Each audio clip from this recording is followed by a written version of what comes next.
Paddy O Toole. You were in the Bath Hotel one time. I was, Ollie.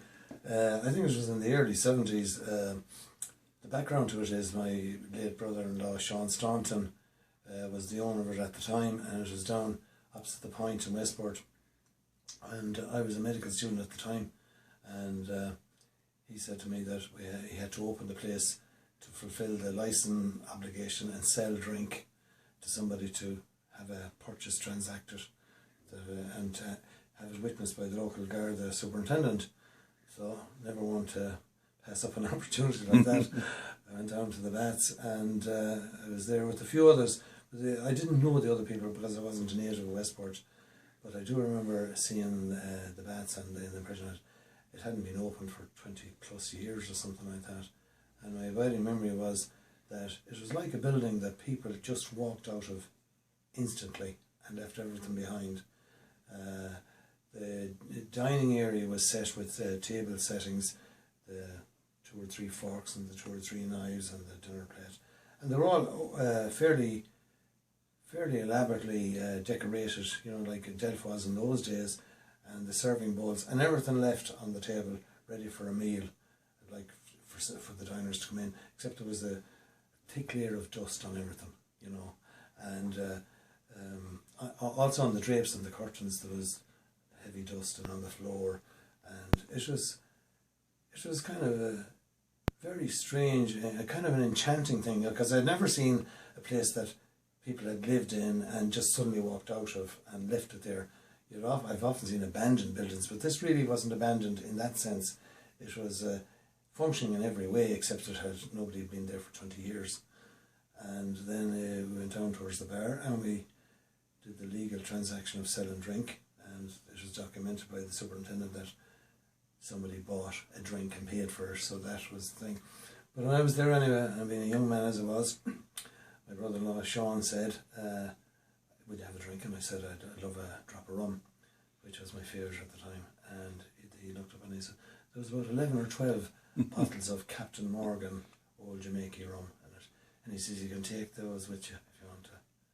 I thought I was in heaven. I says, are you sure? He said, oh, nobody here will be drinking it. So I took it down and we opened one of them anyway. And he says, you'll have to filter that because there was a bit of sediment in it. And I poured myself a tincture of it, and the first one was a bit raw, alright, yeah. But I'm telling you, after about 20 minutes when we went into the second one, it was like mother's milk. I don't know how long we spent there, but we sorted out the problems of the world, of Galway football, of the rising cost of things. They should see the prices of it now.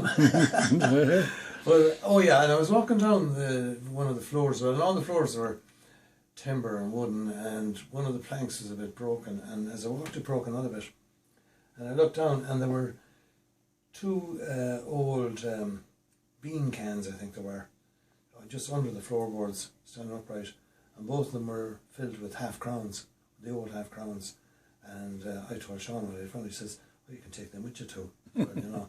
And there were the real old half-crowns that had silver content in them, and they were heavy and all that, and some of them had to clear it up. I can't remember.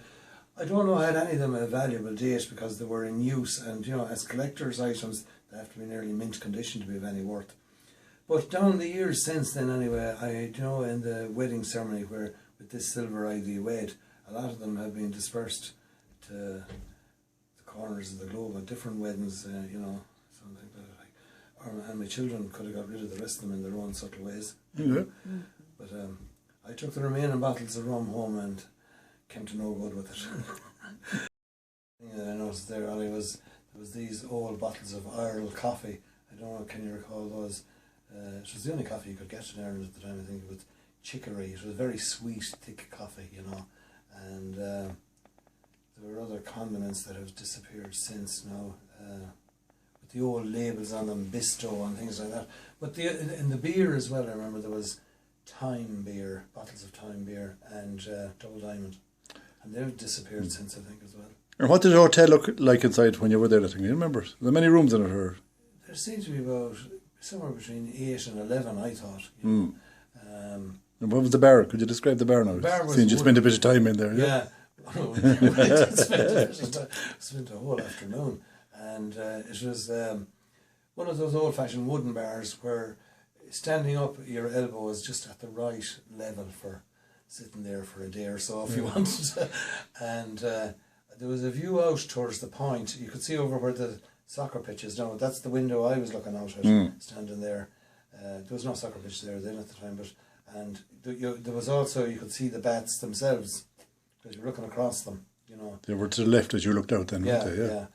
And across towards where is the golf club over there now? Yes, yeah, golf club was the over there. course over that way. Yeah. So that's the view I had, and the mainland and Crowpatrick would be back to my left shoulder and my back that way. And could you see them? You could, yeah, if you turned around. You turned around. Yeah, if you turn.